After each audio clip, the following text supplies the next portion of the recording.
L'Inde, mot à mot.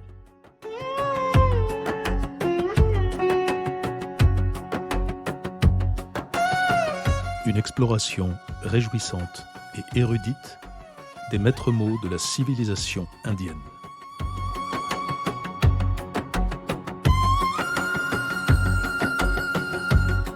Aujourd'hui, Aum.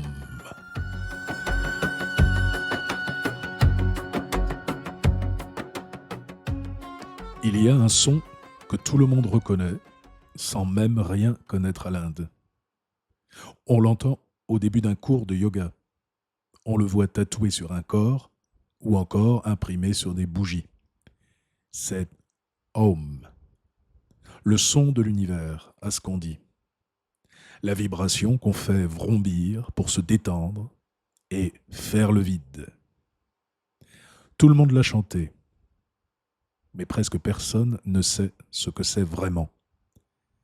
Car ce son, qu'on croit si simple, si primitif, est en vérité le mot le plus savant de toute la langue sanskrite. Et pour le comprendre, il faut déjà accepter de l'écrire autrement. Non pas Om, O-M, mais Aum, A-U-M.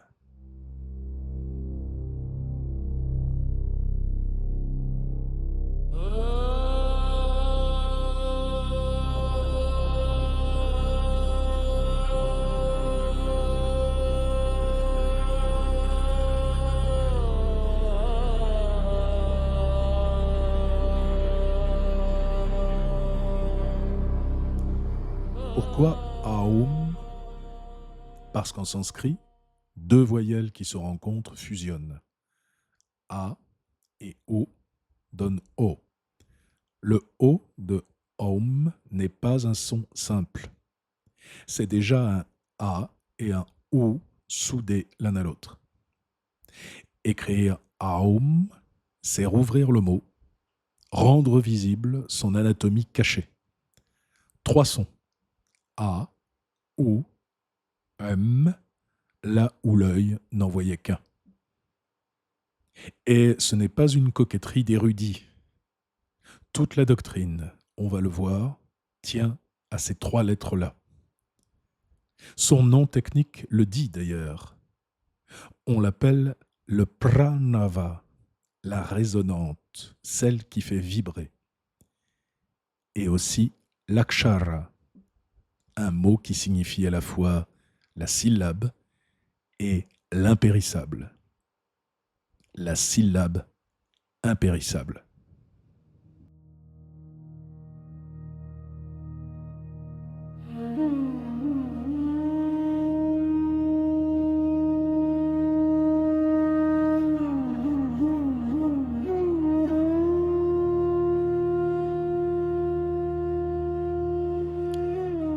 Prononcez-le lentement.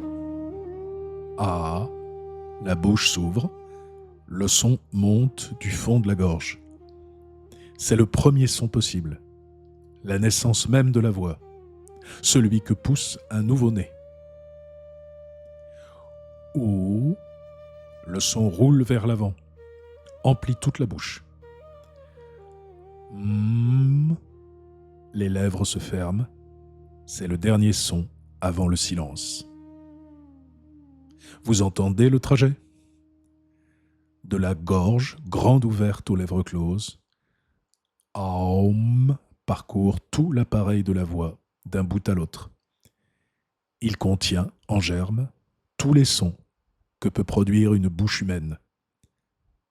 C'est pourquoi la tradition l'appelle la semence de tous les sons, de tous les mantras.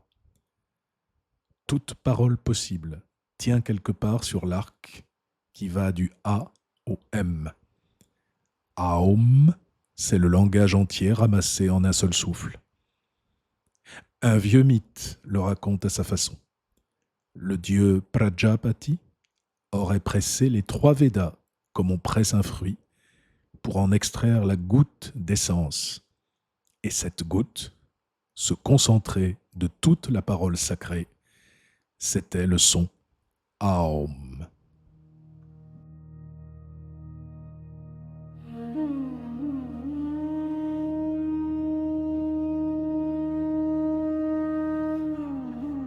c'est ici que le bourdonnement relaxant se change en traité de philosophie. Une très courte Upanishad, la Mandukya, à peine 12 phrases, prend nos 3 sons et les fait correspondre à 3 états que vous traversez chaque jour. A, le premier son, c'est la veille, le monde du dehors, les objets, les corps. Ou, le son du milieu, c'est le rêve, ce monde plus subtil que votre esprit fabrique tout seul, les yeux fermés. Et M, le son qui se referme, c'est le sommeil profond, sans rêve. Plus aucun monde, plus aucune image, rien que l'être, obscur et paisible. 3 sons, 3 états de conscience.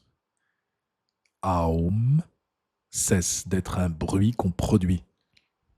C'est une carte du mental, une carte de vous-même que l'on récite.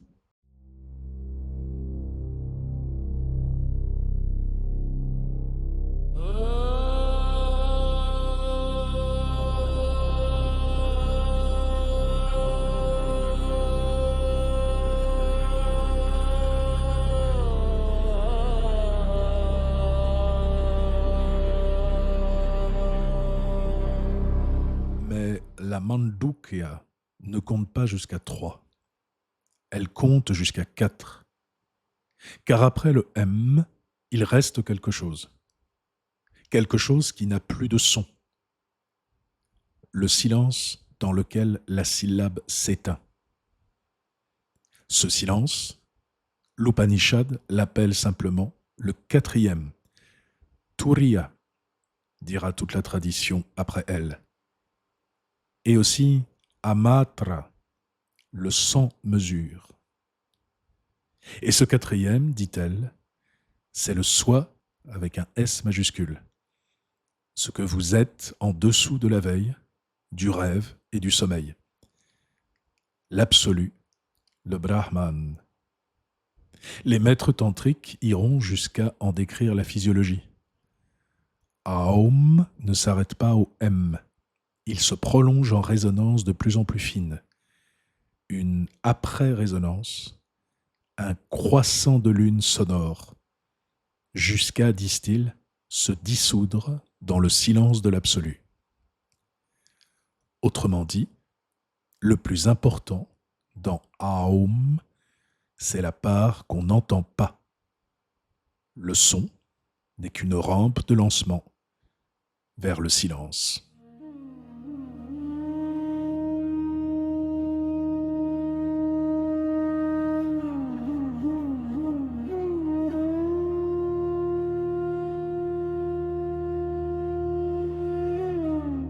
Et cette rampe de lancement, à quoi sert-elle au fond? À franchir un seuil, le plus grand de tous. Car dans le plus ancien yoga, celui des textes anciens, bien avant les postures et les tapis de sol, Aum est avant tout la syllabe qu'on médite à l'instant de la mort. L'idée est vertigineuse. Au moment où le souffle s'en va, le mourant rassemble toute sa conscience dans ce seul son, et le son le porte au-delà. Le grand poème épique, le Mahabharata, en donne une image inoubliable. Le vieux maître Drona, sur le champ de bataille, dépose les armes, s'assied, recueille dans son cœur toute sa conscience sur Aum, et changé en lumière, il quitte son corps et s'élève jusqu'au soleil. Le yoga, ici, n'est pas une gymnastique. C'est un art de mourir. Et son instrument, c'est cette syllabe, le son par lequel on passe, précisément, du son au silence. Vous voyez alors comme le cliché se renverse. Exactement. On croyait Aum, préverbal. une sorte de grognement d'avant les mots, bon à débrancher le cerveau. Mais c'est tout l'inverse. Aum traverse la totalité du son articulé, de l'ouverture du A à la fermeture du M, puis ressort de l'autre côté, dans un silence qui n'est pas un manque, mais une plénitude. Aum n'est pas en deçà du langage. Il est par-delà le langage. Il n'est pas l'extinction de la pensée. Il est son achèvement. Un itinéraire comprimé en une seule syllabe. Tout le son du monde, puis les 4 états du soi avec un S majuscule, puis le silence qui les porte tous. Shankara, le grand philosophe, et son maître Gaudapada ont bâti sur ces 4 temps toute une métaphysique de la conscience. Alors, la prochaine fois que vous entendrez Om dans un studio, tendez l'oreille autrement. Écoutez l'Aum qui s'y cache. A, O, M et le silence après. Vous ne faites pas vibrer une vague énergie. Vous récitez en un souffle un diagramme de la conscience. Veille, rêve, sommeil, et ce 4e silencieux qui les tient ensemble. L'Occident a fait de Om un son pour se détendre. Mais l'Inde en avait fait un théorème sur le soi avec un S majuscule. Et le mot de passe pour franchir la mort. Alors, prenez cette syllabe au sérieux et elle cessera d'être une ambiance pour devenir une carte.